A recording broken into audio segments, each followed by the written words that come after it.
Hello, everyone, and welcome to this session. I'm Molly, Marketing Associate with the Passivhaus Trust, and I'm really pleased to welcome you to today's session, which is in our Passivhaus Retrofit Case Study Lunch and Learn series. This is the third in the series, and we developed this programme in response to the growing interest in retrofit, particularly following the recent Guy Martin programme, The House Without Bills, which actually prompted a lot of homeowners to start asking questions about what high quality retrofit looks like in practice. And I'm pleased to say that it is in this session that we are joined by Hannah Dixon from Progress in Practice and Josh Day from Myzsa Group, who are the Passivhaus architect and build team who took part in the programme, as Channel 4 and Guy Martin followed them as they retrofitted a 3-bedroom semi-detached home in the Stretford area of Manchester. If you haven't watched the programme yet, it is still available on Channel 4. We will pop a link in the chat session for you. However, this is just one of many amazing projects that we're featuring in the series, and so we really would recommend that you register for more sessions. The next one is next Tuesday. So just a quick note on how this session will run. The presentation will last around 30 or so minutes, followed by plenty of time for questions and discussion. The session is particularly aimed at homeowners, including those who may be at a very early stage of thinking about retrofit. So please don't worry if some of the terminology is new. No question is too basic, and it's really often the simplest questions that are the most useful ones. As well as homeowners, though, of course, we are really pleased to welcome architects, designers and other professionals joining us today. And these sessions are designed to be useful for a mixed audience. The session is being recorded and we will move into a live Q&A after the presentation. You can add questions into the Q&A function if you can use that, please, because that also allows you to upvote questions that you'd like to see answered. And that really helps us to prioritise what we should cover. So thank you for listening to me. If I can now hand over to Hannah and Josh. Thank you. Thank you. Thank you so much, Molly. And thank you to the Passivhaus Trust for inviting us to join you today. And thank you to everyone for joining us. So really appreciate that. We today are going to be talking to you, and I'm already having, there we go, technical issues. Today we're going to be talking to you about Park House, which is the Stretford EnerPHit project that was featured on Channel 4 with Guy Martin. And we're going to do a bit of a whistle-stop tour of the kind of process for retrofitting this house, but also focusing mostly on lessons learned, so some of the kind of challenges that we faced during the build and also as part of the design and the retrofit strategy. Just to introduce ourselves briefly, I'll let Josh introduce himself first. Yeah, hi everybody. I'm Josh Day, Managing Director, co-founder of Myzsa Group.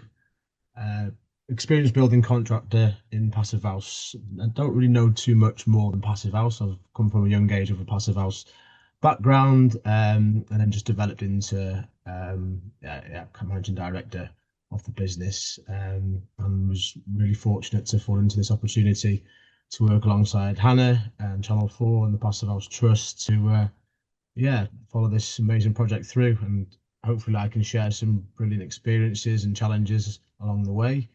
Nothing to scare you off, just all learning and experience. So yeah, without further ado, we'll go on to Hannah and then move forward. So yeah, I'm Hannah Dixon, and I'm Director of Progress in Practice, and we're a small architecture studio specialising in Passivhaus design and low energy construction. So I'm a certified Passivhaus designer and an AECB certifier to boot. So we thought it would be useful because we think there's going to be quite a wide range of people on the call. Just to do a very, very high level explanation of what we mean by Passivhaus. So Passivhaus is the most rigorous construction standard available to us, and it's a way of using the building fabric and building physics to minimise the amount of energy you need to heat your home. And it does this through careful design of the shape and the glazing. Lots of insulation without any breaks in it, really exceptional airtightness, and some good ventilation, which is MVHR, which is mechanical ventilation with heat recovery. So basically making sure that we don't just put big holes letting cold air into the building. So those are the very kind of high level principles of passive house design, and they apply to both new builds and to retrofit. So when we're looking at doing a project like this, it's all of the same considerations going into planning a retrofit strategy as we would with a new build passive house. So for Park House in particular, it wasn't just a brief of trying to get to the passive house standards. In fact, it wasn't that at all. So when our very lovely clients came to us, they were looking for basically for their forever home. So they wanted to make sure that they would feel comfortable and safe with energy security and in a healthy home for basically for as long as they lived in their home. And the sustainability part of that was it was a key part of the brief, but it wasn't necessarily the primary driver in terms of the design of the home. What happened was we modelled the house in PHPP, which is the Passive House Planning Package, to see how far we could take that retrofit. And then it became obvious that the project was actually quite suitable for getting to the EnerPHit standard. So at that point, they decided to go all in with the retrofit. And in terms of the design process itself, we think we follow a similar design process to most architects, but there are some key differences along the way. So you may have heard of the RIBA work stages, which go from, I was going to go to the old ones then, but from 0 to 7. And so we follow all of that in a normal architectural process, but we add in certain things that mean that we can really make sure that we're planning a robust retrofit as part of that. The first step on that process, that journey, is a really good retrofit assessment. Now that's partly a kind of desktop risk assessment study to make sure that we can get taken into account all of the different possible risks involved in your retrofit. So that might include things like, say, radon risk in the area that you're in, that might include flood risk, or planning if you're in a conservation area, for example. But it also goes in and does a very detailed condition survey of the building itself. So we're really getting to know the building, how it currently works, how the ventilation works, how what sort of construction it is, and what considerations we need to take into account when we're doing a retrofit design.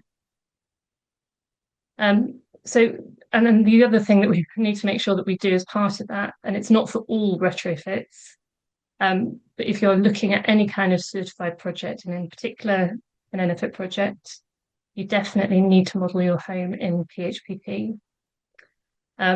Modeling the building in PHPP from a very early stage means that you can actually use that as a tool for inputting into the design of the building. Even with a retrofit, you might decide to change the glazing slightly. On this project, we extended the back of the house, so there's a single-story extension.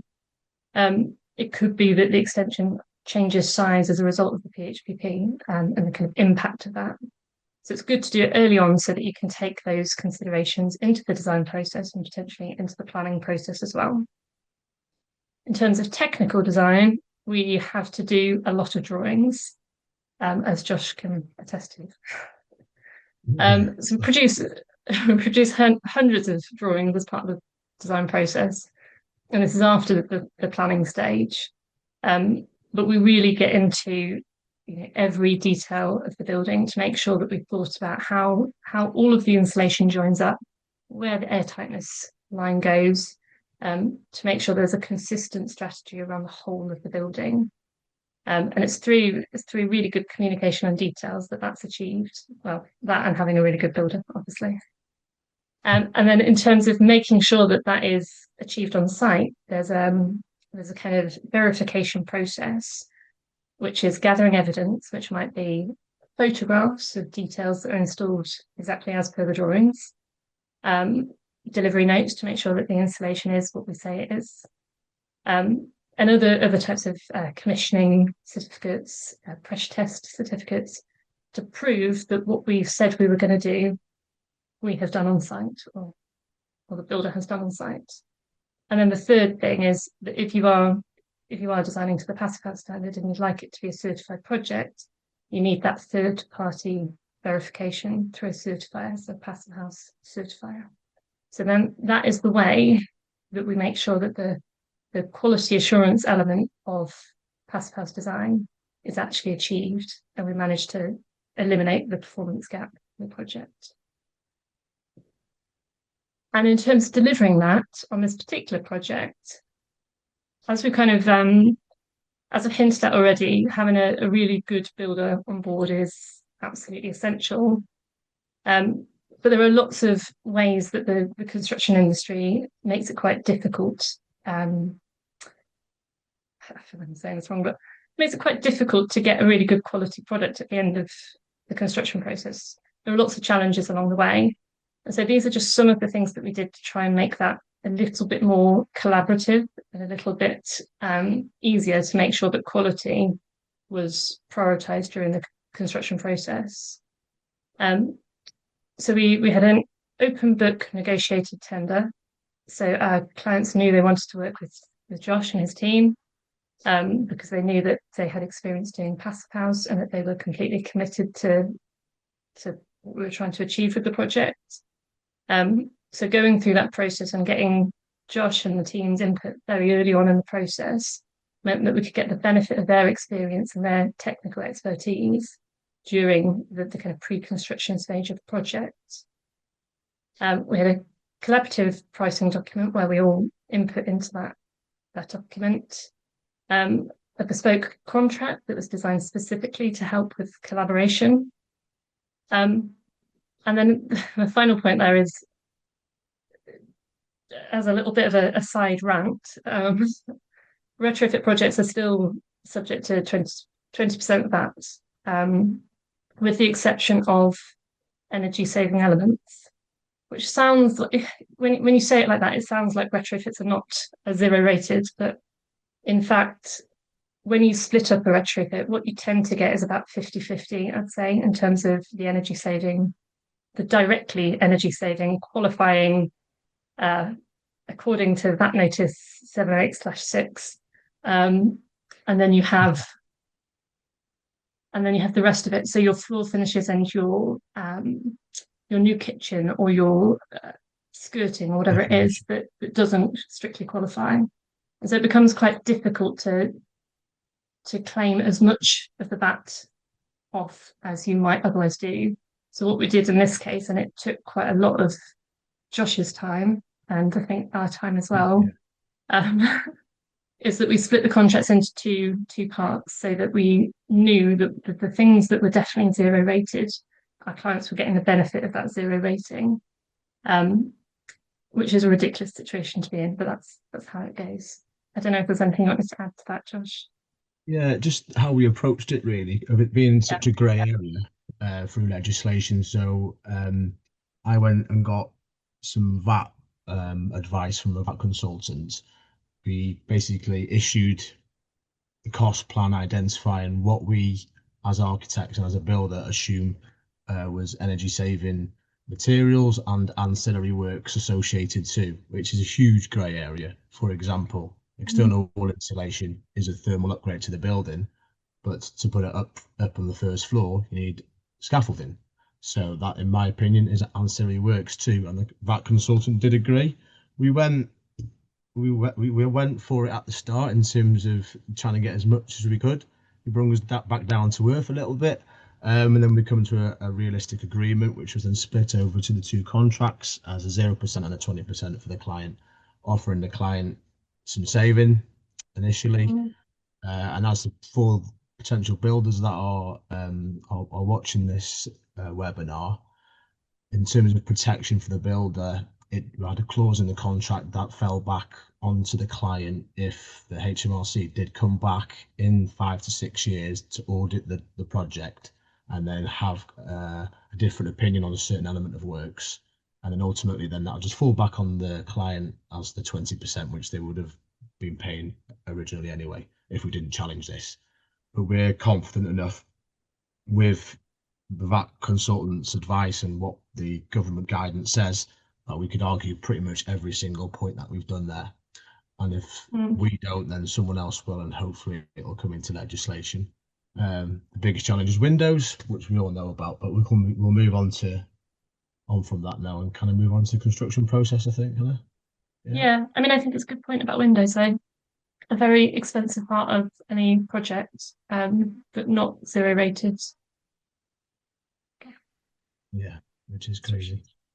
So yeah, when I got approached for this project by Hannah and the clients, straight away for me it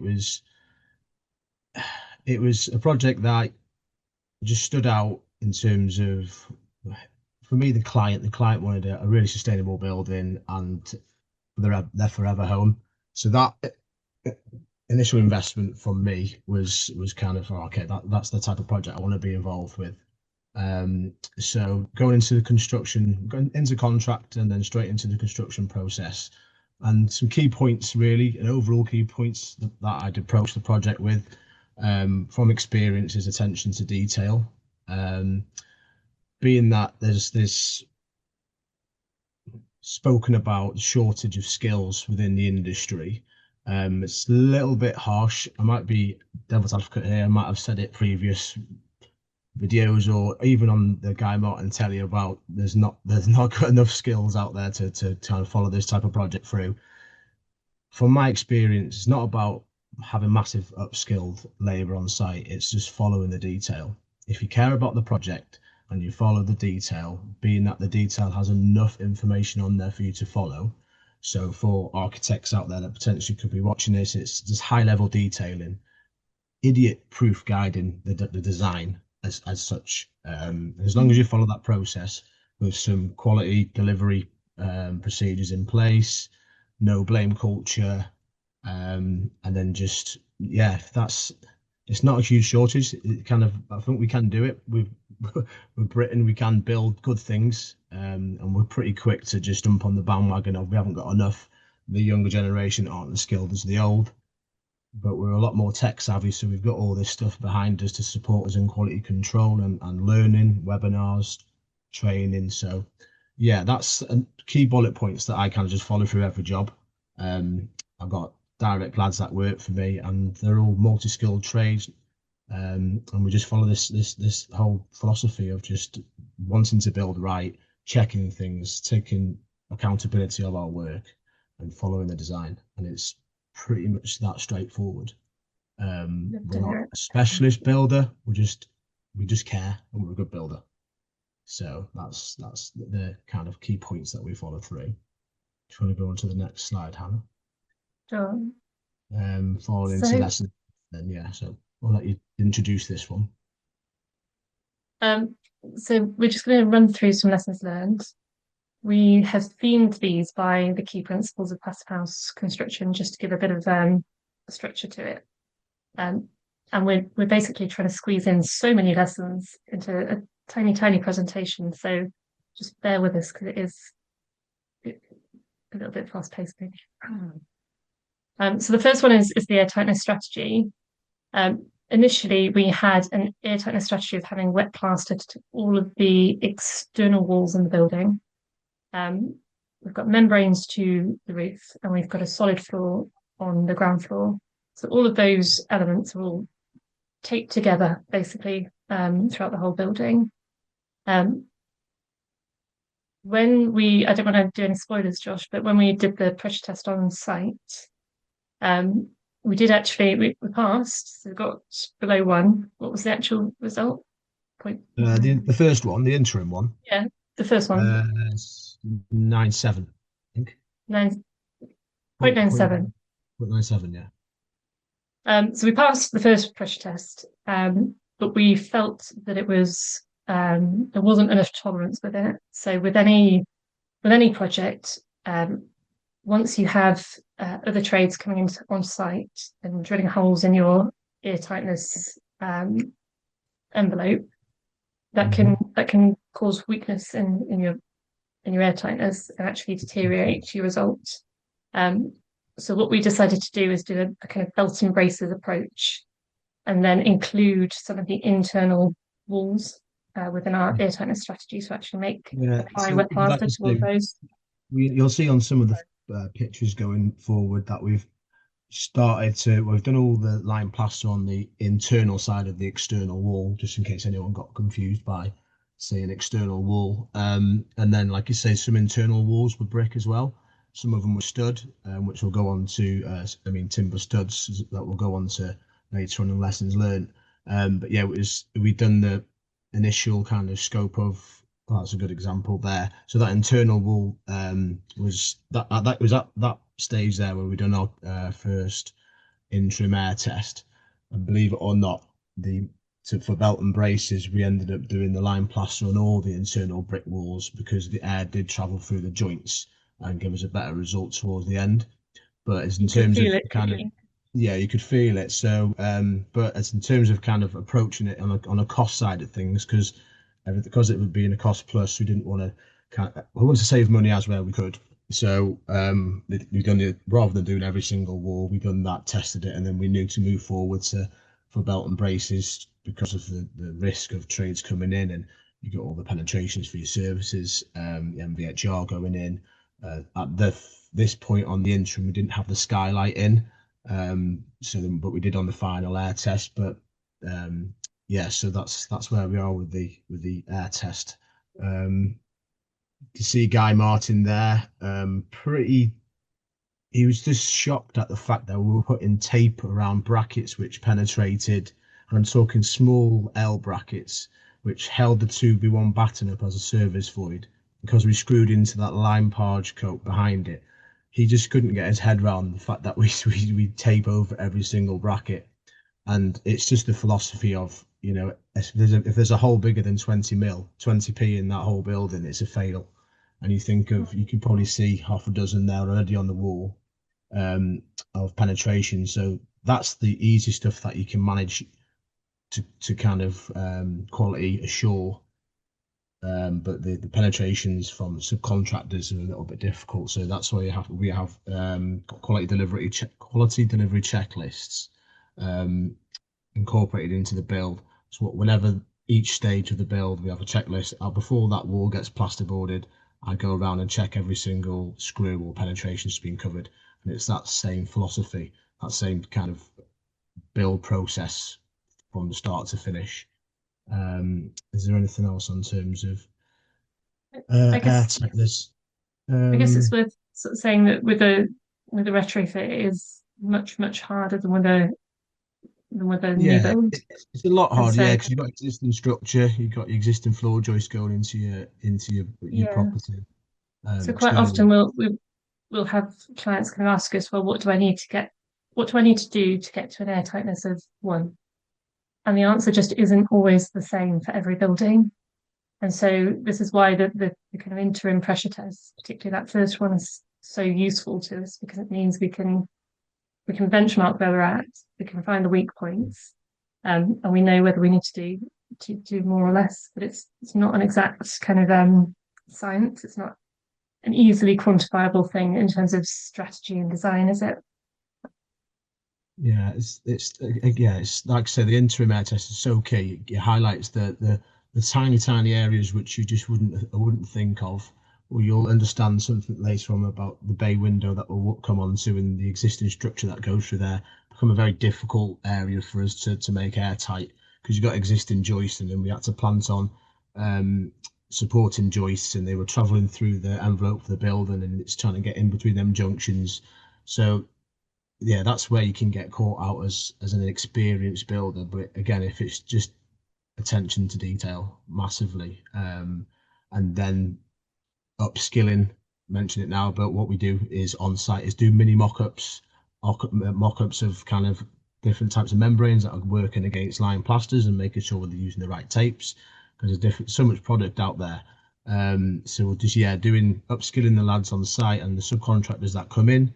So understanding, the electrician because I tried to use local labour. So I was upskilling as I was going along, and it's kind of introducing them to small grommets to go through external electric cables and just that type of thing. So yeah, it's harder than you think. It really is in terms of the air tightness. Is one of the one of the big challenges with EnerPHit, but it's achievable with like I say, attention to detail. Yeah, brilliant. So the insulation strategy for the building, we have it's a traditional 1930s semi. And so at the front of the building, we chose to have wood fibre internal wall insulation, so that we could retain the appearance of the existing building. So it was still in keeping with the rest of the character of the street. And then to the back of the building, we've got mineral wool external wall insulation, and we have EPS within the cavity. So we've got cavity wall insulation as well. Josh, did you want to talk a bit about the details of this? Yeah, so we've got wood fibre and the aerogel. So the aerogel was introduced on the internal wall insulation build-up, whereby it returned on the internal walls because it was only a 10 millimeter thick insulation that provides the same thermal value as a 70 mil internal wood fibre insulation. It's on the expensive side of things, but it's great to get over just your small thermal bridge junctions. And we also used it on this property behind the mains electric meter box that was inside the building because we didn't want to bring that too forward. And we used it around some window reveals and some. There was the door reveal actually because we were restricted with the existing opening, and then onto the external wall insulation. As you can see on the picture there, it was the mineral wool, but we used the Almavert EWI, so it's recycled plastic. It's a hard, rigid insulation that can offer like structural support, so the windows were sitting on it.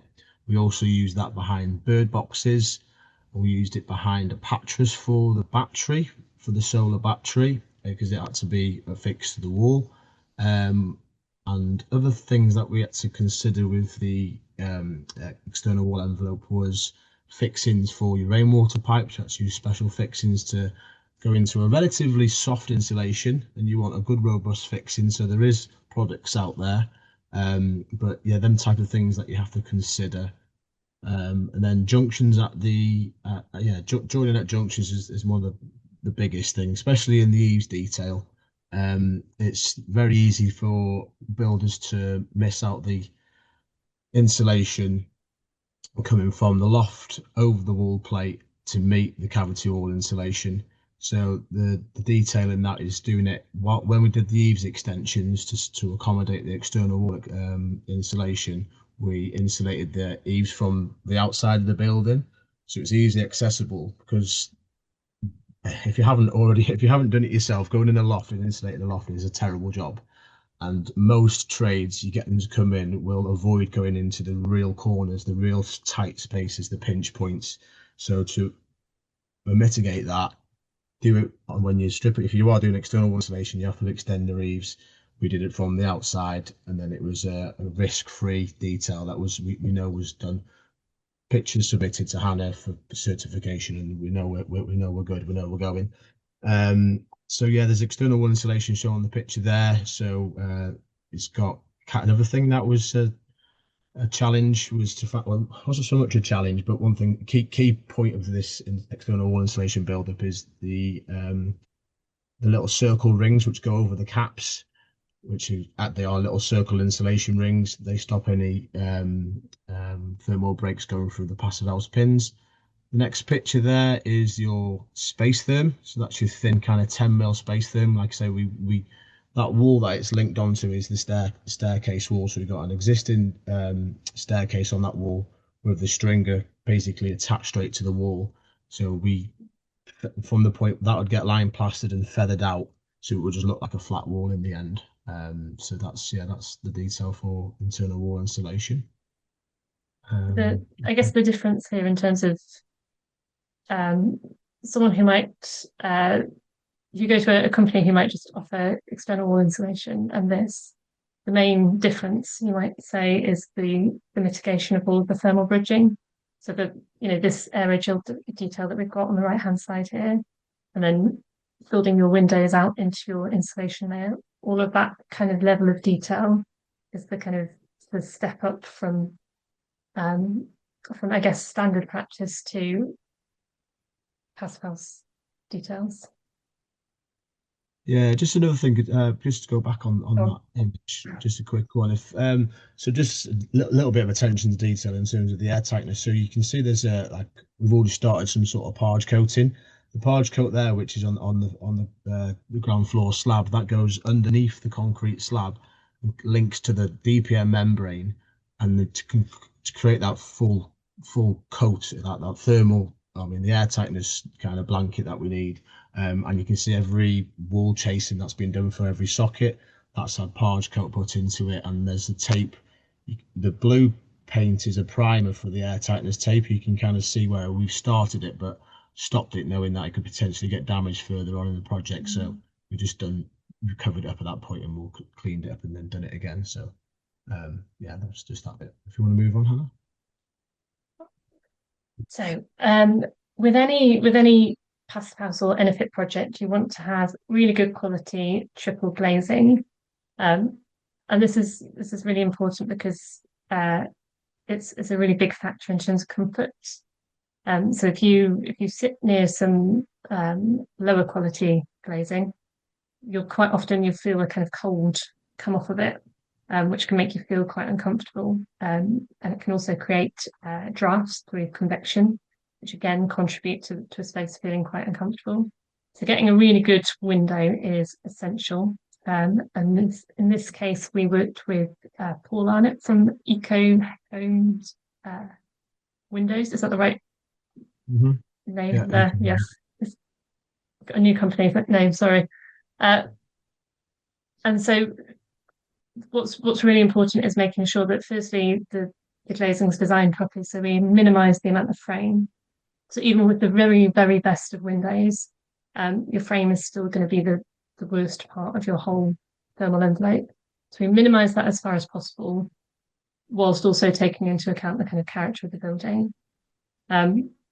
But then installation is also just really critical because it's part of your airtightness envelope and it's part of your thermal envelope.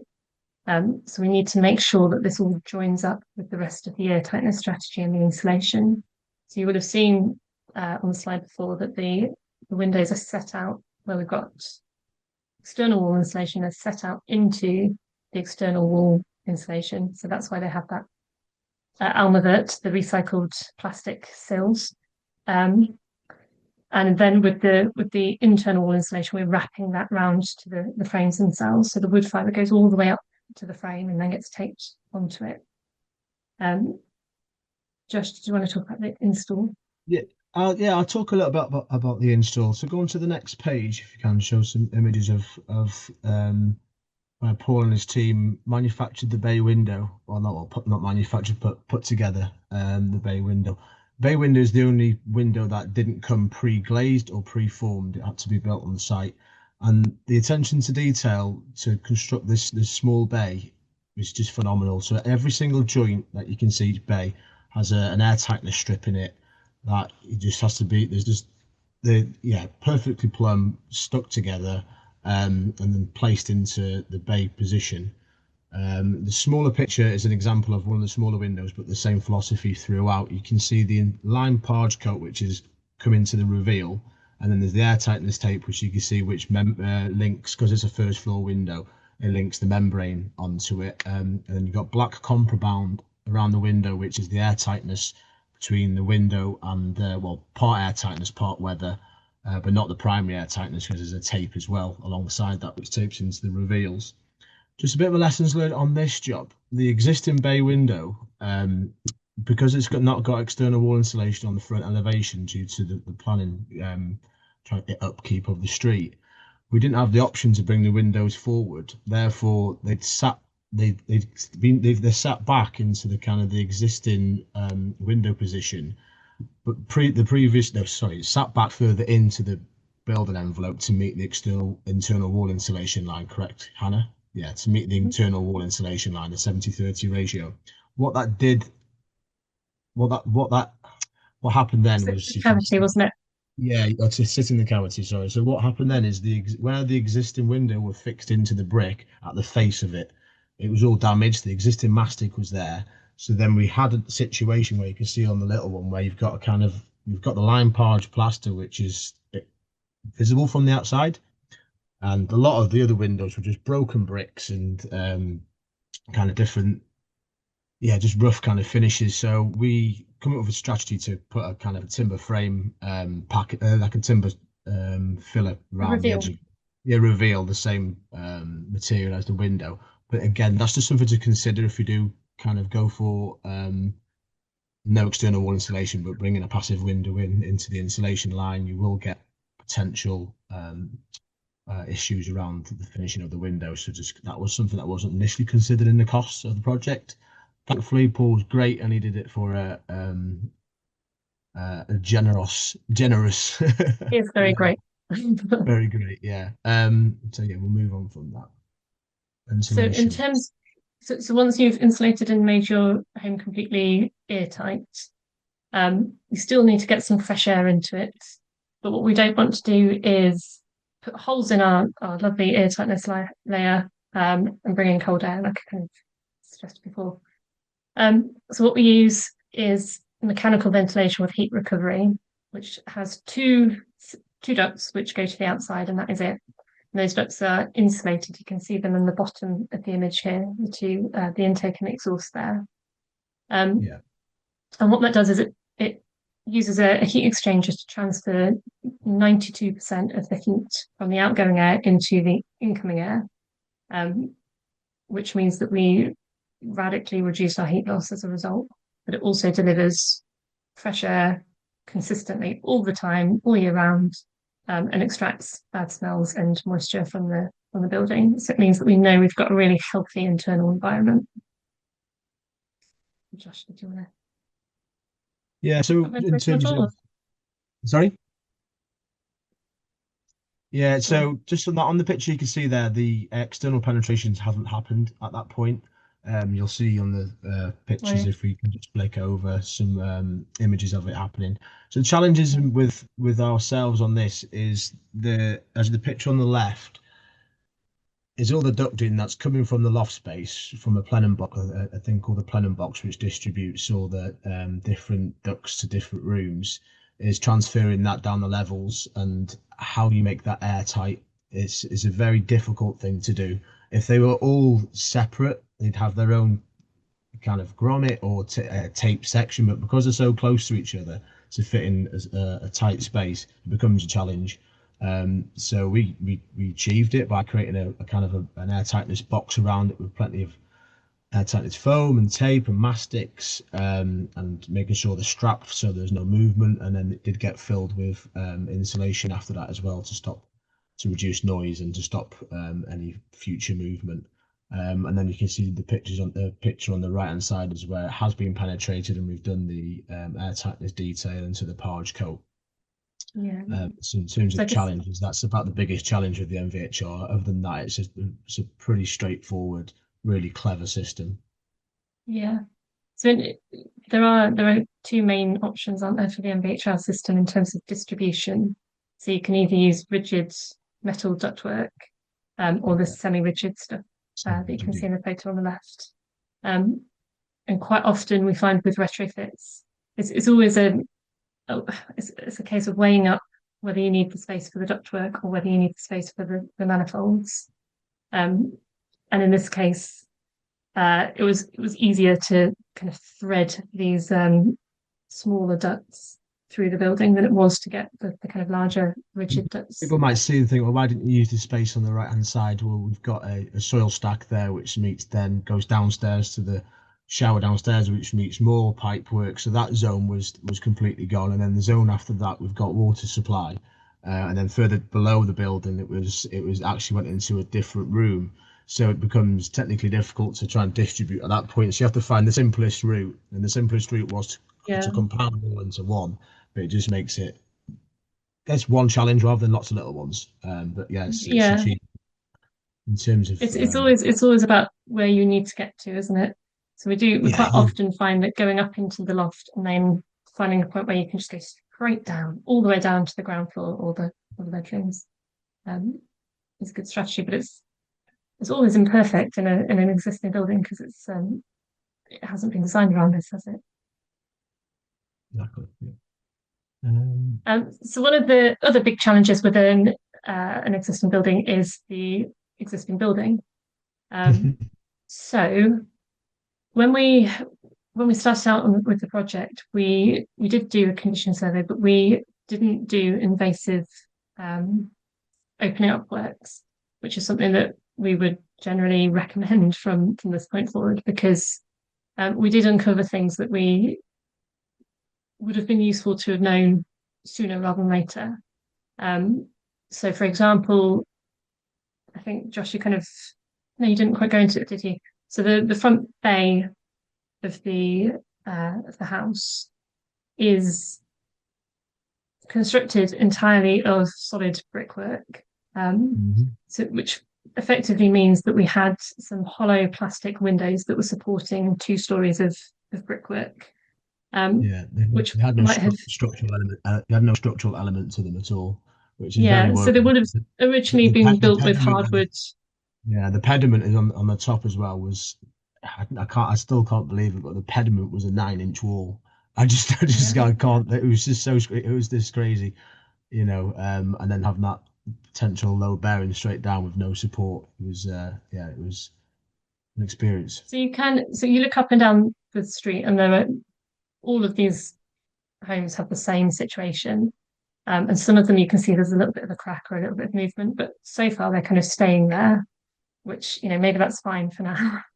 But what we could definitely not do is return the building to that situation. So we couldn't go ahead and just put in non-structural windows to support a load of brickwork on the top, which meant that extra steels had to be introduced, and we had to work out how to then thermally isolate those steels from the front facade to make sure that they didn't interrupt our insulation layer. So it was a kind of technical challenge that ideally would have been resolved sooner, had we known about it, but had to be done quite quickly on site. So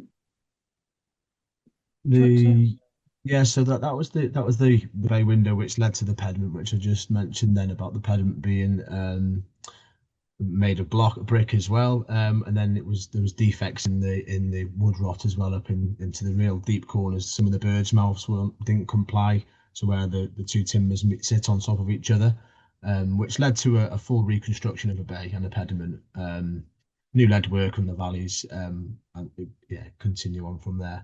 The next thing was internal walls. So on the first floor there was internal walls made of aircrete block that had become massively defective. They currently honeycombed, some of them being structural load-bearing walls as well, spanning the purlins, and decision was to be made to improve what we could. I don't think we could have left them there because I remember poking my finger through one of them. It was that kind of So the strategy then was to take them down and to make stud walls out of timber. So then that was something that we had to do again from a lessons learned, if like I say condition survey. But if you are going to do this type of project, if you have got the facility to strip back some walls and internal walls and external walls to have a further investigation, it's going to help you massively. And then onto the external wall, it was massively out of plumb. I also see this in new builds. It's not uncommon when the bricklayer goes on to the next lift and doesn't send his level down to the first bit. But what we had here was massively out of tolerance. It didn't comply with anything. But one big thing for us was the external wall insulation and how that would be affected. So and the structural side of it, it was massively open out. We've done some inspections on the wall ties, and some of them wasn't even bearing on a couple of mil. So it was made. The correct decision was made to put some retrofit wall ties in there with some resin and anchors. So we pretty much every elevation, by 900 and 450, we put some new wall ties in there, which then allowed us to continue with the external wall insulation. The concern was we're adding weight to the external wall, could potentially start pulling the structure. So we strengthened it up, and then we had to do some extra work in terms of leveling out. So there was more cost there in terms of just kind of filling out the spaces. But ultimately we got a fantastically flat product, and it worked perfectly in the end. But they were just, unfortunately, the building was a little bit out of plumb. And there's a photo there just showing the new bay and before the timber beam went in. We ended up using glulam beam for this. So there's a glulam beam not shown in that picture, but there was two glulam beams which sat on top of the window lintel, which the dolker there, the timber there, is kind of acting in as a temporary support for it. So we used glulam beam for that, being that it was didn't require crane at the time. It was like long, heavy, a big, robust structure, but really, really light to work with. So that's how we overcome that. And yeah, there's a picture of the kind of the new bay, which we, we ended up creating and started doing some line parge coating as well. One of my colleagues there. What should we go into now? And renewables. So once we've reduced our overall energy demand right down, what we try and do is then meet that energy demand using things like an air source heat pump in this case, which is then complemented. So the air source heat pump works really well to basically further minimize the amount of energy that it takes to heat the home. But it does run off electricity, and electricity is more expensive than what's that thing called? Gas. And so then introducing solar panels and battery storage to help to meet that electricity demand works really nice. They're nice complementary technologies. Josh, do you have much to say about Windows? I'm just aware of time. Yeah, I'm cautious on time. So it's most people would have heard a lot about most of these bullet points. But solar panels was the next part of the renewable strategy, with some battery storage and MVHR, which we've covered previously, mechanical ventilation, heat recovery. Lessons learned on this. There wasn't many really, because they were absolutely fantastic. The subcontractors that worked on it. But if you flick over to the next page and kind of give an insight to what the products look like on the building. So you've got the air source heat pump to the left with the battery storage. That's your water cylinder in the utility. So that's where the water's stored and heated up via the air source heat pump. We only required 5 solar panels on this for being to achieve what you needed to achieve, I guess, Hannah, in terms of we could maximize it a little bit more, but in terms of the project, it was a decision on that. Yeah. I mean, yes. So the on the left hand side at the bottom, that's a gateway. So it's the brains between the solar and the air source heat pump, and it's pretty much a backup. It's a backup battery type storage. So if anything does fail, that will run even off the main grid. That will run for quite a lot of time to supply the building. Mechanical ventilation heat recovery unit there in the grey, and little lessons learned on this. To get an MCS accreditation for the boiler scheme, they require a radiator in the building. Yeah, it kind of takes the whole ethos away about passive and the requirement for it. But we had to put small radiators in here to get the grants. And there's a picture there of the underfloor heating, which we did. But in terms of lessons learned, it wasn't. We fell really well with all that stuff, to be fair. The lesson can be a positive one as well. Yeah, it's a positive one. It just worked really well.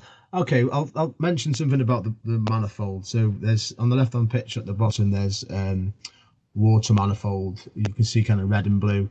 The air tightness detail around all them pipes is very difficult to achieve. It's especially when you've got it exposed. So the client didn't really want it boxed in or anything. They wanted it available. So he's trying to finish it to a tidy standard, not putting too much mastic and foam and stuff. So yeah, that was one of the challenges. But yeah, we overcome it with some attention to detail and just care, I guess. And then I think I'm going to move us on, Josh. Move us on. Sorry, I'm just timekeeper. So the project did also include a lot of natural materials. So obviously we've talked about lime plaster, wood fibre in terms of the installation itself and the air tightness. But then the construction of the extension was using timber frame and and cellulose, so recycled newspaper insulation. The clients went for some really lovely cork floor throughout the ground floor, which is beautiful and just creates a really nice texture and warmth to the space. And we had exposed oak rafters in the extension as well. But I guess this is all kind of feeding into the conversation around the kind of health and well-being aspect that connects back to also the embodied carbon, so these kind of double benefits of using natural materials. I also think, I don't know, Josh, what you feel about this, but in terms of working with natural materials on site, it's got to be more healthy and pleasant, right? Yeah, the challenge with some of them is a lot of them come pretty thick, like especially the insulations, and it's the tools aren't all out there to work with these products. The products are out before the tools to work with them, so there's the challenge around that. Lead time as well on some of the products, so I fell short on my own wrongdoing of not ordering some material as quickly as I should have. A lot of these stuff are rather quite long lead times, and most of them do either come from down south or or up north, Scotland or Devon, I somewhere mean, in you find between. this with a lot of materials. Yeah, Yeah, but in terms of nice to work with. They give a lovely finish, but yeah, in terms of construction side of it, it's about lead times, planning. yeah. Yeah, for me, lessons learned for Okay, me.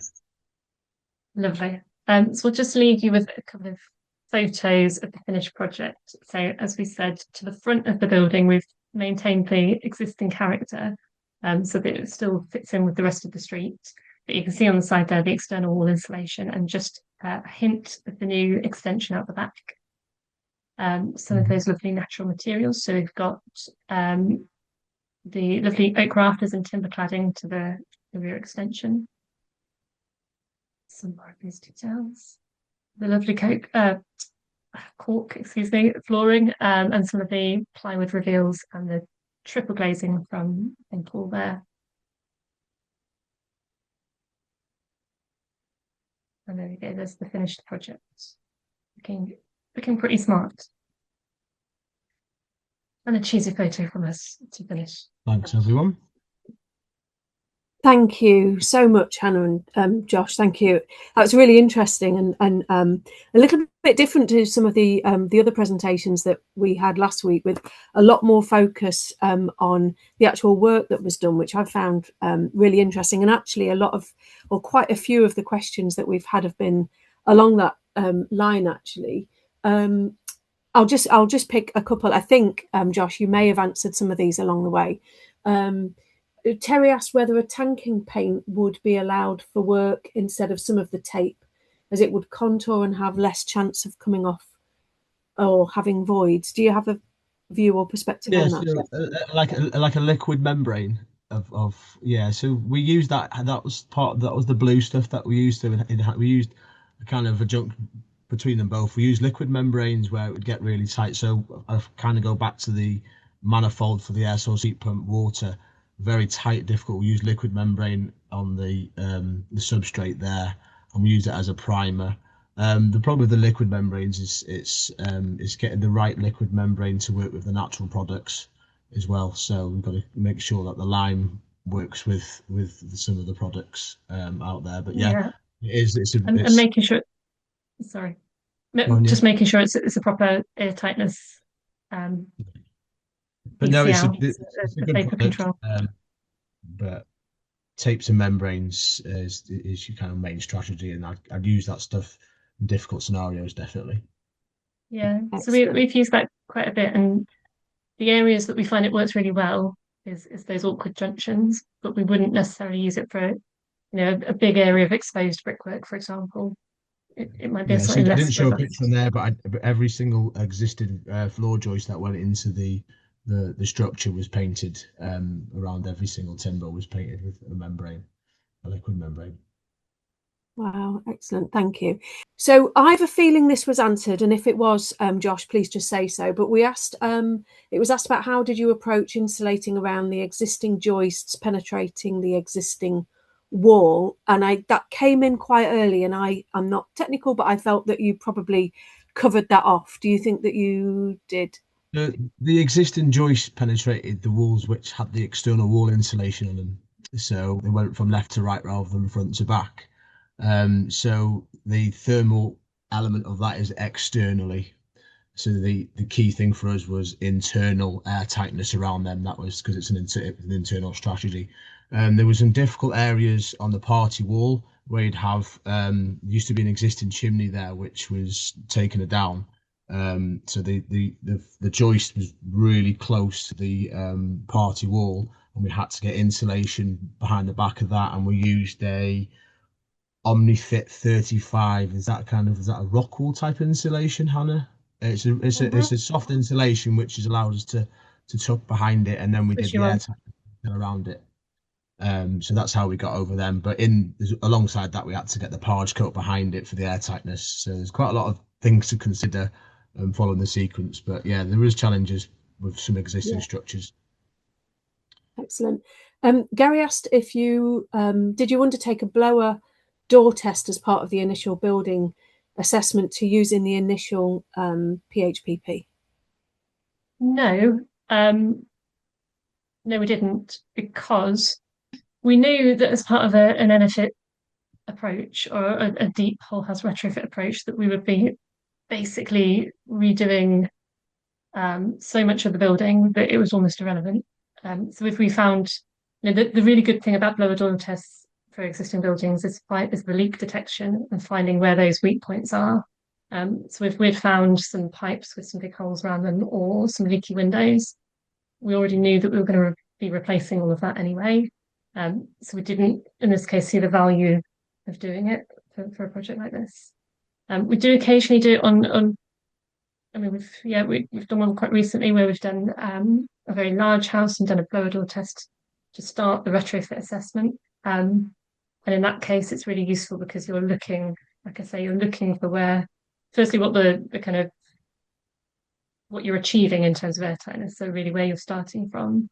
But most of all, you're looking for the weak points where you know you can make the biggest impact. So it's kind of more useful in that kind of approach, I think. Excellent, thank you. There was another question that was anonymous actually, but it was actually looking at when certification isn't the goal, and it was just more from a kind of a design and construction perspective, how a phased approach could be used, like I say, when certification isn't a goal. And I just wonder if you have any thoughts on that. So yeah, it can certainly be done. That's the main thing out of that.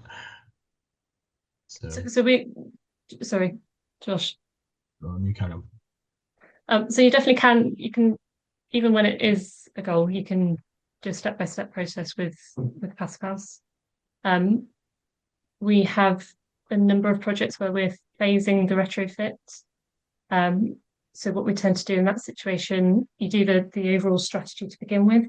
So you work out what the end goal is, and then work back to where the biggest priorities are, where the low-hanging fruit are, and work out in terms of people's current budget and current appetite for disruption and things, what the first steps on that journey should be. It will make it a longer process, and you may get sick of it before you finish it. That's the problem with phasing. So it is better to do it all in one. If I'm really honest, it's kind of more cost effective and more and easier overall. But it's definitely possible to do to kind of break it down and do it bit by bit. It just depends on how much disruption you're prepared to live with. Yeah, thank you. And maybe a quick question, maybe you won't have the answer to hand, but Joaquin asked the recycled plastic windowsills. Do you remember the name of the manufacturer or supplier for those at all? Partel. Sorry, what was the question? Partel, yeah. Yeah, wonderful, thank you. And again, another one that I think was answered already. Did you have internal wall insulation on the front internal walls? And you were talking about that, I think, after that came in. There are a few people congratulating on the project and the exposure, and Chris just asked what got the client over the line to go towards Passivhaus standard. Was it an eco or was it an economical driver? Well, I would say so. They're eco warriors. They really care, and they wanted. I think I don't want to speak for them, but also I think they wanted to kind of almost have a legacy. Do something that was going to last and have a really big impact beyond their own project. Um, I guess in terms of the PHPP modelling that we did, I think that most of the things that we've done on the project, whilst the kind of attention to detail in terms of air tightness and a lot of those junctions are quite specialist and quite not typical for the construction industry, the measures themselves in terms of 150 mil of insulation, external wall insulation, I'm not going to be able to remember the exact values of everything now, but the specification wasn't extreme in terms of meeting that standard. So when we modelled it and said, well, this is what you can achieve with this specification, it seemed like a good thing to do. I think it maybe wasn't as unattainable as it seemed to begin with. Excellent, thank you. And a couple of the questions have been answered in the chat already, actually, but I think this is a great one for you, Josh. As a builder, what is the skill set of supporting trades like air testing, thermal testing, or passive house modelling? And do you see a need to support the traditional trades like electricians, brickies, and carpenters? Are traditional trades open to this kind of work, or is it more kind of too much trouble and they shy away from it? No, they're not too much trouble, and they won't shy away from it. It's all about early engagement and to try and show your enthusiasm and passion for that. Bring them in, and just before kind of getting the job over the line, it come in trying to upskill them a little bit of training. In terms of overseeing and managing them, yes, you do. There is that extra level of kind of double checking everything they're doing. Until you're kind of comfortable with them. In terms of skill set supporting trades, so the air testing trades they're not really something that you'd need to oversee. They're a tester. The thermal testing is more down to the design, so you follow the design brief. But yeah, in terms of electricians and your brickies and your carpenters, most of the subcontractors. I use local labour on the Stretford project, and it was all new to them. I'm quite lucky. I have a core team of about 8 lads that know exactly what I want from them, and we focus on the key principle stuff, which is your insulation, your air tightness, and then we kind of just work collaboratively. But I have brought in subcontractors that haven't done it before, and it's just educating them, and then they learn, and then they kind of hopefully then go and use that same level of detail on another job. So yeah, that's pretty much it, really. Excellent, thank you. And then I think kind of wrapping up, really, final question: how do you avoid I can't read this word. I should have practiced it first.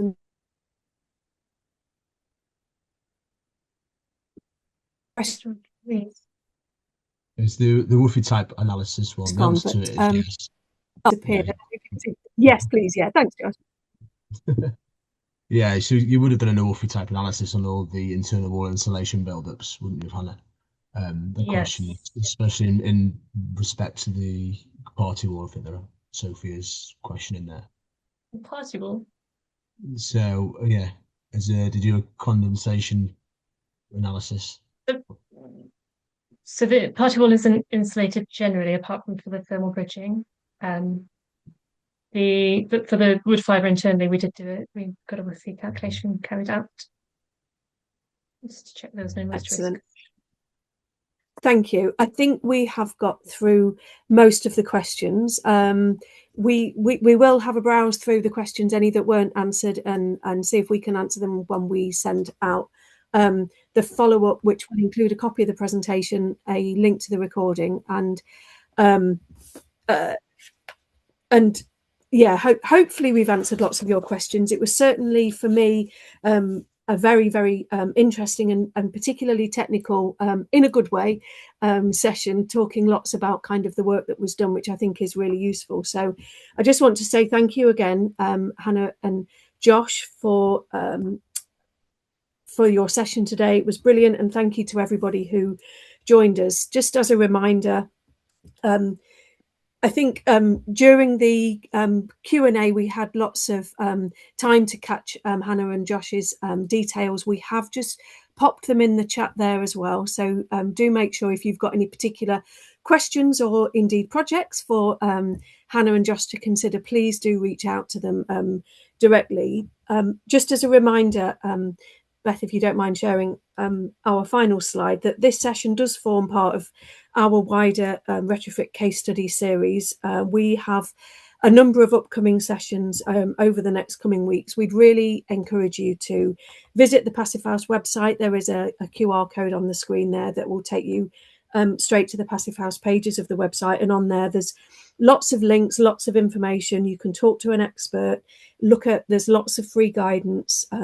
You can get your questions answered with Passivhaus Retrofit FAQs, register, as I say, for upcoming sessions, and importantly, get started with Passivhaus Retrofit for homeowners. As I say, lots of links have been included in the session, and we will include them in the follow-up as well. So thank you again, everybody. Thank you for joining us, and particularly thank you so much to Hannah and Josh for sharing details of the project and for answering all of our questions today. That was so useful. Thank you. Thank you so much. Thank you. Thank you.